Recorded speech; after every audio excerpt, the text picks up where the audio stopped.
Right. அஸ்ஸலாமு அலைக்கும். வணக்கம். Good evening. புள்ளைகள் என்ன விஷயம்னு சொன்னால், நாங்க இந்த செமினார் வந்து ஸ்டார்ட் பண்ணின நோக்கத்த வந்து முதலாவது சொல்லணும். என்னென்றா, இந்த ஃபெஸ்ட்டுக்கு ஆரம்பத்தில நான் ஒரு செமினார் ஒன்று ஸ்டார்ட் பண்ணினேன். என்னென்றால், பேப்பர் கிளாஸ்ன்ற அடிப்படையில, அதாவது பாஸ்ட் பேப்பர், மாடல் பேப்பர் 2 பேப்பரையும் வந்து உள்ளடக்கி, ஒரு யூனிட் வைஸா ஒரு யூனிட்டுக்கு 60 எம்சிக்யூவும், ஆ பார்ட் 2 கேள்வி, ஷே கொஸ்டின் வந்து 10 கேள்வியின் அடிப்படையிலும் டோட்டலா 720 எம்சிக்யூவும் 120 பார்ட் 2 கேள்வியின் அடிப்படையிலயும் நாங்க ஒரு செமினார் ஸ்டார்ட் பண்ணி யூனிட் 2 வரை முடிஞ்சிட்டு. அதுக்கு பிறகு வந்து அந்த செமினார்ல அதாவது ஜாயின் பண்ணினாக்கள், அதே மாரி ஜாயின் பண்ணாதாக்கள், அதே மாரி வந்து இப்ப இப்ப வந்து ஆரம்பத்துல படிக்கணும், நல்ல ரிசல்ட்ஸ் ஒன்று எடுக்கணும். சரியா? அந்த எக்கனாமிக்ஸ் எக்கனாமிக்ஸ் பாடத்த வந்து ஒழுங்கா படிக்கல. இப்பதான் இந்த 3 மாசத்துக்குள்ள நல்ல ரிசல்ட்ஸ் ஒன்று எடுக்கணும்ன்ற ஆர்வம் இருக்கிறார்கள். அப்ப நெறைய பேர் வந்து அ கேட்டவங்க எப்படின்னு சொன்னா, ஒரு ரிவிஷன் மாரி ஒரு கிளாஸ் ஒன்று செட் பண்ண மாட்டீங்களா? செய்ய மாட்டீங்களா எங்களுக்கு? அப்ப அந்த மாரி ஒரு செமினார் ஒன்று செய்ய மாட்டீங்களா? அப்படின்னு சொல்லி போட்டு நெறைய கேள்விகள் வந்து எழுப்பப்பட்டுருந்துச்சு. அந்த அடிப்படையில தான் நான் என்ன செஞ்சேன் அப்படின்னா, இந்த செமினார வந்து செட் பண்ணினது. சரியா? அதே மாரி நெறைய பேருக்கு வந்து இந்த செமினார் வந்து யூஸ்ஃபுல்லா ஈக்கும் அப்படின்றது வந்து நான் 100% ஆ என்ன செய்யணும்னு சொன்னா உறுதிப்படுத்திக் கொள்ள இயலும். ஏன்னு சொன்னா, இந்த செமினார் வந்து முக்கியமா அ நல்லா படிச்சு கொண்டு போறாக்களுக்கும், அதே மாரி ந நடுத்தரத்துல உள்ளாக்கள், அதே மாரி வந்து ஆ நல்லாவே வந்து லோ ஆயிக்கிறார்கள்.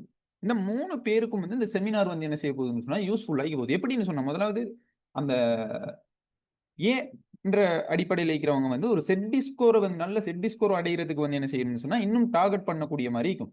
எப்படி என்றால், இப்ப இந்த செமினார வந்து நீங்க பார்த்துக் கொண்டீங்கன்னா, இதுல வந்து ஒவ்வொரு யூனிட்டுக்கும், ஒவ்வொரு யூனிட்ல வந்து ஒவ்வொரு தேர்ச்சி மட்டம் ரீதியா அதுல என்னென்ன விடயம் சொல்லப்பட்டிருக்குது, அதுல என்னென்ன தலைப்புகள் ஈக்குது, அதுல என்னென்ன விஷயத்த நாங்க மெயினா பார்க்க போறோம், எது எது உங்களுக்கு கஷ்டமாயிக்குது, எது எது ஹார்ட் ஆயிக்குது, அந்த ஹார்டான விஷயத்த கொஞ்சம் டீப்பா பார்க்கிறது. அதே மாரி சும்மா நார்மலான விஷயங்கள நாங்க என்ன செய்ய போறோம், அதாவது கேள்வி விதி இப்படியான விஷயங்கள். அதாவது இப்ப நாங்க எது நார்மல், எது கஷ்டம் அப்படின்னு சொல்லி போட்டு உங்ககிட்ட இருந்து தான் நான் தெரிஞ்சு கொள்ள போறேன். விளையாட்டு சொல்றது. இப்போ ஒரு ஆளுக்கு வந்து ஒரு விஷயம் கஷ்டமாயிருக்கும். இப்போ அதாவது அத லேர்ன் பண்றதுக்கு. இன்னொரு ஆளுக்கு வந்து அது வந்து ஈஸி ஆயிக்கும். இப்படி வந்து நெறைய பேருக்கு வந்து வித்தியாசமான முறையில ஈக்கும் தானே. அப்ப அதன் அடிப்படையில நாங்க என்ன செய்ய போறோம் அப்படின்னு சொன்னா, புள்ளைகள் வந்து எத எதிர்பார்க்கிறாங்க? எத கேட்கிறாங்க? அப்ப நாங்க அதுக்கேத்த மாரி நாங்க அடுத்த கட்டம் என்ன பிளான் போட போறோம்? விளங்கிட்டா? இந்த அடிப்படையில தான் நாங்க என்ன செய்ய போறோம்னா, இந்த கிளாஸ கொண்டு போறோம். விளங்கிட்டா சொல்றது.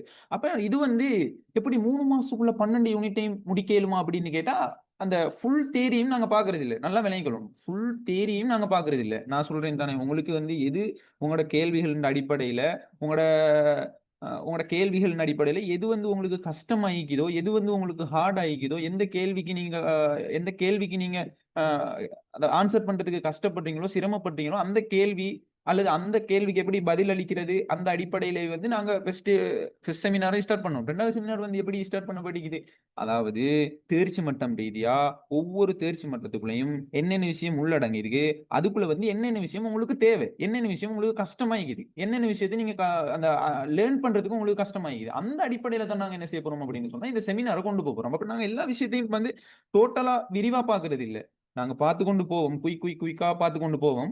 பார்த்துட்டு போற டைம்ல, எது உங்களுக்கு கஷ்டம் அப்படின்னு சொல்லி படுதோ, உங்களோட அப்ப நீங்க வந்து அந்த எல்லாத்துக்குமே வந்து அன்மியூட் பண்ணி, அதுல கேள்விகள கேட்கக்கூடிய மாரி, உங்களுக்கு எல்லா விஷயமும் வந்து நான் அதுல செஞ்சு தருவேன். அப்ப நீங்க அந்த டைம்ல, படிச்சு தர டைம்ல, எது வந்து உங்களுக்கு ஹார்ட் ஆகிக்குதோ, எது வந்து லேர்ன் பண்றதுக்கு உள்வாங்கிக் கொள்றதுக்கு கஷ்டமாகிதோ, அப்ப நீங்க கேட்கிற கேள்விகளின் அடிப்படையில, நான் என்ன செய்வேன், அத வந்து கொஞ்சம் டீப்பா எக்ஸ்பிளைன் பண்ணுவேன். இந்த அடிப்படையில தான் என்ன செய்ய போகுது அப்படின்னு சொன்னால், இந்த செமினார் போப்போகுது.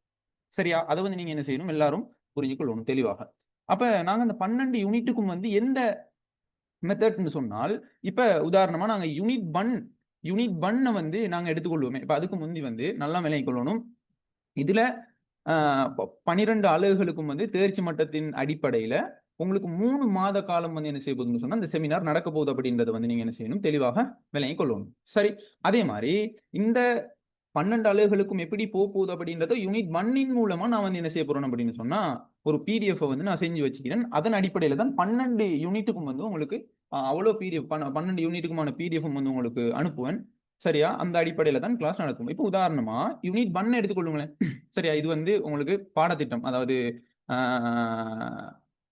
12ஆம் ஆண்டு, 13ஆம் ஆண்டுல உள்ள உங்களோட பாடத்திட்டங்கள் 12 அலகுகளோட நேமையும் வந்து உங்களுக்கு போட்டுக்கிறேன். இதுல வந்து முதலாவது எடுத்துக்கொண்டா, இப்ப யூனிட் 1 நீங்க எடுத்துக்கொண்டீங்க அப்படின்னு சொன்னா, யூனிட் 1ல டோட்டலா வந்து எத்தனை தேர்ச்சி மட்டங்கள் இருக்குதுன்னு சொல்லுங்க பாப்போம்.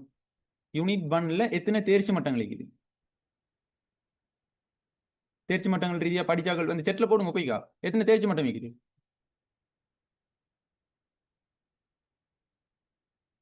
ரைட்.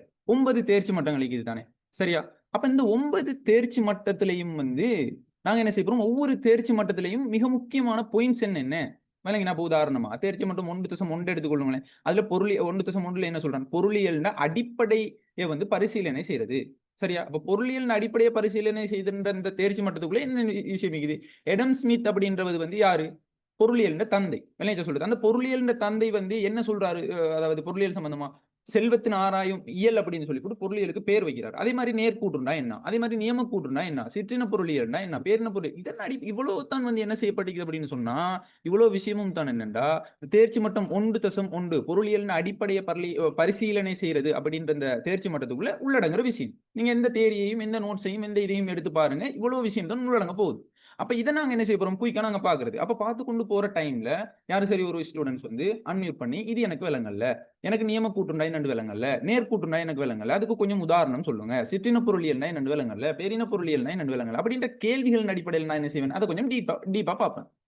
விளைஞ்ச சொல்றது இந்த அடிப்படையில இப்ப உதாரணமா அடுத்தது வந்து நாங்க தேர்ச்சி மட்டம் 1.2 எடுத்துக்கொண்டா, பொருட்கள் சேவைகள் கொள்வனவு மூலம் தேவைகள் விருப்பங்களும் திருப்திப்படுத்தும் முறையை வந்து காட்டுது. அப்ப தேவை விருப்பம்டா என்ன, பொருட்கள்ல வந்து நாங்க 2 வகைப்படுத்துவோம், என்ன பொருளாதாரம் அல்லாத பொருள், பொருளாதார பொருள் அப்படின்னு சொல்லி. அதே மாதிரி வளங்களை நாங்க 2 வகைப்படுத்துவோம், பொருளாதார வளம், பொருளாதாரம் அல்ல வளம். அப்ப இவ்வளவு தான் வந்து என்னன்னு சொன்னா அந்த 1.2க்குள்ள இருக்கிற விஷயம், அதாவது பொருட்கள் சேவைகள் கொள்வனவு மூலம் தேவைகளும் விருப்பங்களும் திருப்திப்படுத்தும் முறையை வந்து காட்டுறது. விளைஞ்ச சொல்றது. அப்ப இந்த தேர்ச்சி மட்டத்துக்குள்ள வந்து இவ்வளவு விஷயம் தான் உள்ளடங்க போகுது. எந்த தேரியையோ யாரோட நோட்ஸையும் எடுத்து பாருங்க, இந்த அடிப்படையில தான் உங்களுக்கு விரிவா வந்து நோட்ஸை தந்திப்போம். இல்லைங்களா? அப்ப நாங்க இதை கொஞ்சம் ஸ்பீடா பார்த்துட்டு போற டைம்ல யாரு சரி ஒரு ஸ்டூடெண்ட்ஸ் வந்து கேட்பாங்க, பொருளாதாரம் அல்லா பொருள்னா என்ன, அதுக்கு எனக்கு வந்து உதாரணம் சொல்லுங்களே அப்படின்னு சொல்லி போட்டு ஒரு கேள்வியை எழுப்புற டைம்ல நான் அதை கொஞ்சம் டீப்பா எக்ஸ்பிளைன் பண்ணுவேன். இல்லைங்களா? இந்த அடிப்படையில தான் என்ன செய்ய போகுது அப்படின்னு சொன்னா, உங்களுக்கு இந்த முழு பாடம், அதாவது 12 தேர்ச்சி, அதாவது 12 அலகுகளும் உங்களுக்கு டோட்டலா செய்யப்படும் இந்த 3 மாச காலத்துக்குள்ள. சரியா? குயிக்கா நம்ம என்ன செய்யணும்னு சொன்னா முடிச்சு கொள்ளையிலும். அதே மாதிரி நிறைய பேர் கேட்டீங்க டைம் என்ன அப்படின்ற மாதிரி கேட்டீங்க. பட் டைம் வந்து நல்லா விலகி கொள்ளணும். நைட் டைம்ல மார்னிங் டைம்ல மாத்தி மாத்தி போடுவேன். விளையாட்டு சொல்றது. அப்ப நீங்க எல்லா டைம்லயும் ஜாயின் பண்ணக்கூடிய மாதிரி இருக்கணும். அப்படி ஜாயின் பண்ண தவறுற பட்சத்துல வந்து ஒரு ஆள் 2 ஆள் வந்து ஜாயின் பண்ற தவறுற பட்சத்துல வந்து நாங்க கிளாஸ் வந்து செய்யலாம உடையல. அது ஏன்டா இப்ப நாங்க அப்படி செய்யாம விட்டோம் அப்படின்னு சொன்னா எங்களுக்கு டைம் பிரச்சனையாகும். ஏன்னா இன்னும் 3 மாசம் தானே இருக்குது. அந்த 3 மாசத்துக்குள்ள நாங்க ஒரு ஆள் 2 ஆளை பார்த்துட்டு இருந்தோம் அப்படின்னு சொன்னா, அப்ப நாங்க என்ன செய்யலாம்னு சொன்னா அந்த 12 ஆளுகளையும் சரியான முறையில வந்து முடிச்சு கொள்ளையில. அப்ப மார்னிங் டைம்ல போட்டா நீங்க எல்லாரும் ஜாயின் பண்ணணும், நைட் டைம்ல போட்டாலும் எல்லாரும் ஜாயின் பண்ணணும், அட்ஜஸ்ட் பண்ணி அப்படி ஜாயின் பண்ண இயலாத ஒரு கட்டம் ஒன்று வந்துச்சுன்னு சொன்னா நான் உங்களுக்கு ரெக்கார்டிங் தருவேன். அப்ப ரெக்கார்டிங்கை நீங்க என்ன செய்யணும்னு சொன்னா முழுமையா பார்த்து அந்த அந்த அந்த அந்த நாளை வந்து முடிச்சு கொள்ளணும்.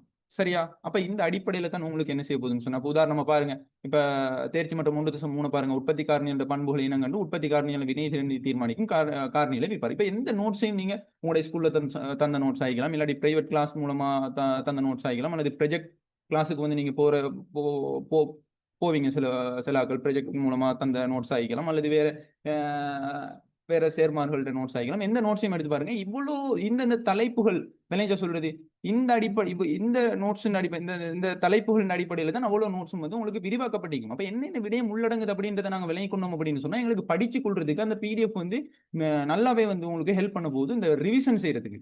விளைஞ்ச சொல்றது இப்ப என்ன, இப்போ 1.3 எடுத்துக்கொண்டா நிலம்னா என்ன, உழைப்பு, முயற்சியான, அதாவது உற்பத்தி காரணிகளோட பண்பு. உற்பத்தி காரணிகள் என்ன, உற்பத்தி காரணிகள் 4 வகைகளாக வகைப்படுத்தும், நிலம், உழைப்பு, மூலதனம், முயற்சியாண்மை அப்படின்னு சொல்லி.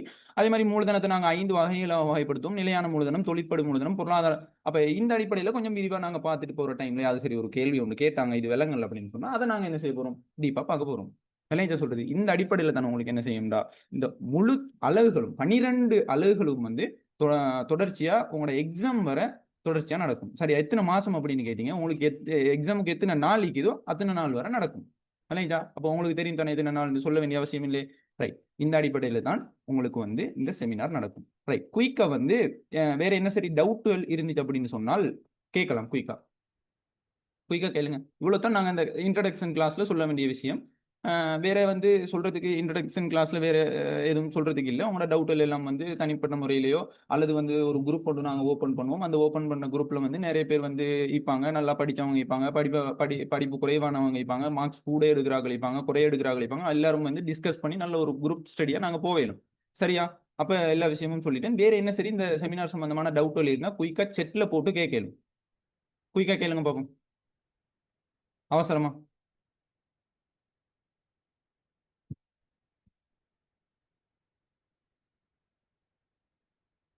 Quick quick. வேற என்ன சரி டவுட் இருக்குதா?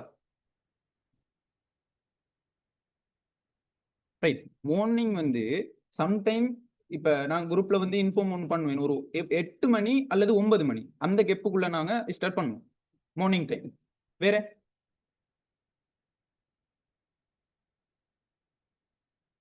ஓ ஃபீஸ் வந்து டோட்டல் ஃபீஸ் என்னன்னு சொன்னா இதுக்காக வந்து பேமெண்ட் பண்ற டோட்டல் பேமெண்ட் வந்து 5000. சரியா? நல்லா விளங்கிக் கொள்ளணும். 5000 தான் இதுக்காக வந்து பேமெண்ட் பண்ற டோட்டல் பேமெண்ட். ஆனா 5000 ஒரே அடியா கட்ட முடியாதாக்கள் என்ன செய்யணும்னு சொன்னா ஆரம்பத்துல 2500 பேமெண்ட் பண்ணிட்டு அதுக்கு பிறகு ஒரு மாசம் ஒரு மந்த்துக்கு பிறகு நீங்க என்ன செய்யணும்னு சொன்னால் பேலன்ஸ் 2500 பேமெண்ட் பண்ணிக்கொள்ளேலும். அப்படி கஷ்டமானாக்கள். வேற என்ன சரி டவுட்? பேப்பர் கிளாஸ் வந்து அது நடக்குது. நான் ஆரம்பத்திலேயே உங்களுக்கு நான் சொன்னேன். பேப்பர் கிளாஸ் வேற செமினார் அடிப்படையில யூனிட் வைஸா நடக்குது. சரியா? 2 செமினார் இப்போ போகுது. 2 செமினாருக்கும் ஜாயின் பண்ணினா நல்ல ரிசல்ட்ஸ் வந்து எதிர்பார்க்கலும். ஆனா உங்களோட ஹார்ட் ஒர்க்கும் கட்டாயம் தேவை. வேற என்ன சரி டவுட்? என்ன சரி டவுட் இருக்குதா? ரைட். ஓகே. அப்ப நாங்க வந்து என்ன செய்வோம்? கிளாஸ முடிச்சுக் கொள்வோம். அடுத்தது வந்து நாங்க யூனிட் 1ல இருந்து ஸ்டார்ட் பண்ணிட்டு போவோம். கிளாஸ டைரக்ட்டா நாங்க பாடத்துக்குள்ள போறோம். சரியா? இதோட இந்த இன்ட்ரோடக்ஷன் செமினார் முடியுது. என்ன சரி டவுட்கள் என்ன சரி ஒண்ணுன்னு சொன்னா குரூப்ல இருக்கிறீங்க எல்லாரும். அப்ப குரூப்ல இருக்கிற அந்த நம்பர் அட்மினுக்கோ அல்லது எனக்கோ வந்து மெசேஜ் பண்ணி கேட்டுக்கொள்ளேனும். ரைட். அப்ப முடிச்சுக் கொள்வோம். அஸ்ஸலாமு அலைக்கும். வணக்கம்.